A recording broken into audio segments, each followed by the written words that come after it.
다른 회사의 제품을 사용하던 소비자들을 끌어당기는 실적이 저조하다면 판매자는 사용하던 패키지를 다시 디자인하는 쪽으로 생각이 미칠 수가 있겠습니다. 이와 같은 판단은 어느 특정 제품이나 그 제품이 존재하는 특정한 시기에 있어서는 사실이 될 수도 있겠습니다. 그러나 실제로 패키지의 변화를 시도하는 경우는 대부분 다른 이유 때문입니다. 새로운 패키지를 필요로 하게 만드는 이유에는 어떤 것이 있을 수 있을까요? 전문가들은 7가지 이유가 있다고 합니다. 이 중에서 하나라도 뚜렷해진다면 사용하던 패키지를 면밀하게 검토해 보는 것이 좋겠습니다. 첫째, 소비자들의 태도 변화입니다.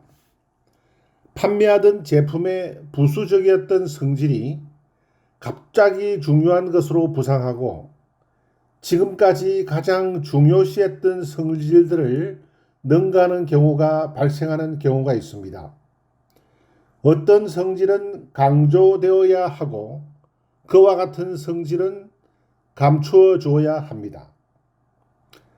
이런 경우에는 패키지 디자인과 컬러 콤비네이션의 변화가 불가피합니다. 둘째, 제품의 포뮬러, 즉 공식이 달라지는 경우입니다.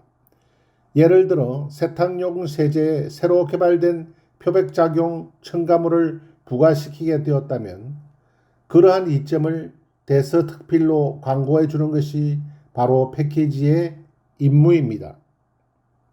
셋째, 취향의 발전입니다. 소비자 대중의 아름다움에 대한 취향과 인식은 끊임없이 변합니다. 패키지는 그 시대에 뒤떨어져서는 안 되며 토픽감이고 동시대적이라는 인상을 주어야 합니다. 수년 전만 하더라도 필수적인 데코레이션 감각으로 여겨졌던 장식주의가 별 의미 없는 우습고 고리타분한 장식물로 여겨질 수도 있습니다.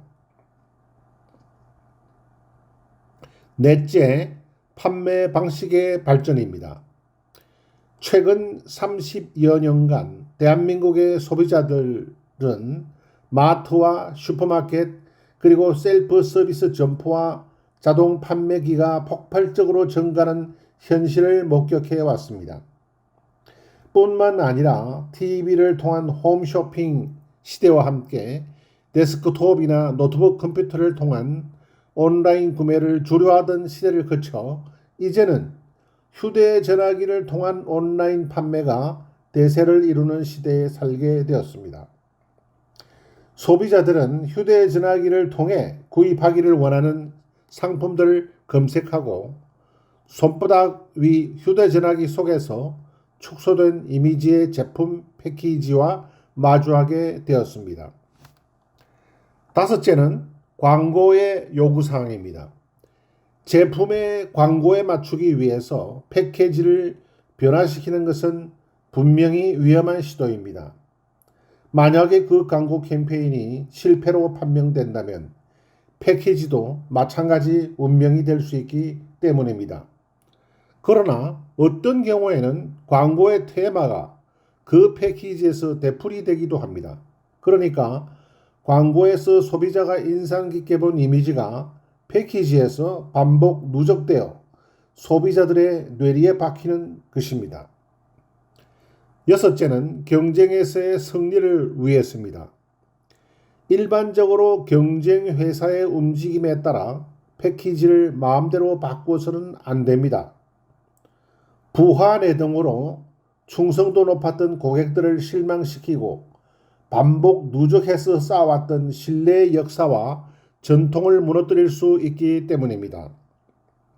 그러나 경쟁 회사의 패키지보다 아주 뒤떨어진다는 평가가 지배적이라면 다시 디자인하는 것이 필수적입니다.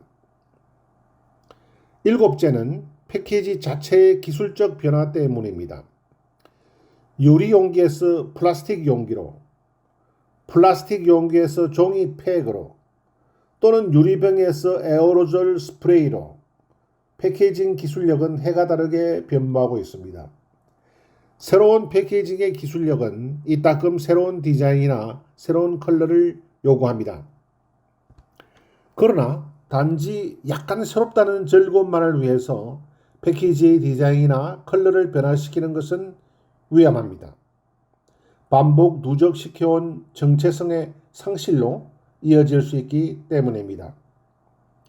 새로운 브랜드 부서의 책임자나 마케팅 부서의 책임자의 혁신 요구를 충족시키기 위해서 또는 정당한 이유 없이 경쟁자를 모방하는 경우 또는 특정한 개인의 예술적 감각만을 충족시키는 경우 등은 피해야 합니다. 어떠한 경우에도 제품에 대한 아이덴티피케이션이 아주 분명하다면 패키지는 변화시키지 않아야 합니다. 새로운 패키지가 뚜렷하게 긍정적인 가치가 있다고 완전히 확신할 수 있을 때라야만 변경이 이루어져야 합니다. 다시 디자인된 패키지가 점포에서 그 제품의 아이덴티피케이션과 로컬리제이션에 영향을 준다는 사실은 의심할 여지가 없는 사실입니다.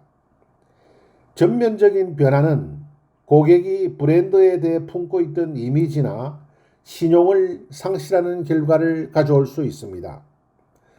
보다 은밀하게 말하자면 모든 패키지에는 소비자들의 기억에 그 제품의 인상으로 깊이 심어진 프로필이 있습니다.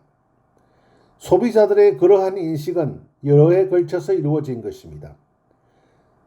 섣부른 변화는 브랜드 이미지를 왜곡시켜 충실했던 고객들을 잃을 염려가 있습니다.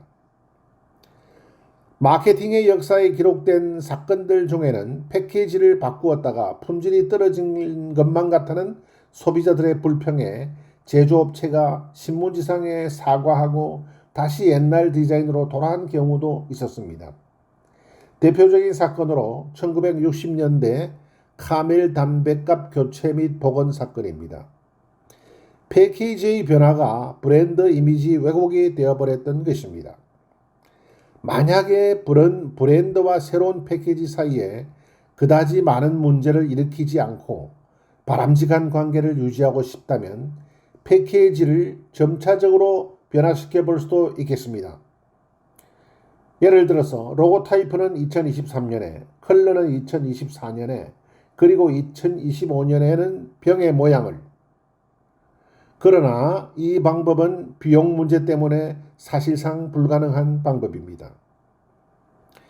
20세기의 위대한 디자이너 중 한 명이었던 레이먼드 로이는 모야, M-O-I-A, 모야, 즉 Most Advanced Yet Acceptable 이라는 말로 디자인 콘셉트의 현대화가 가지고 있는 태생적 한계를 정의한 바 있습니다.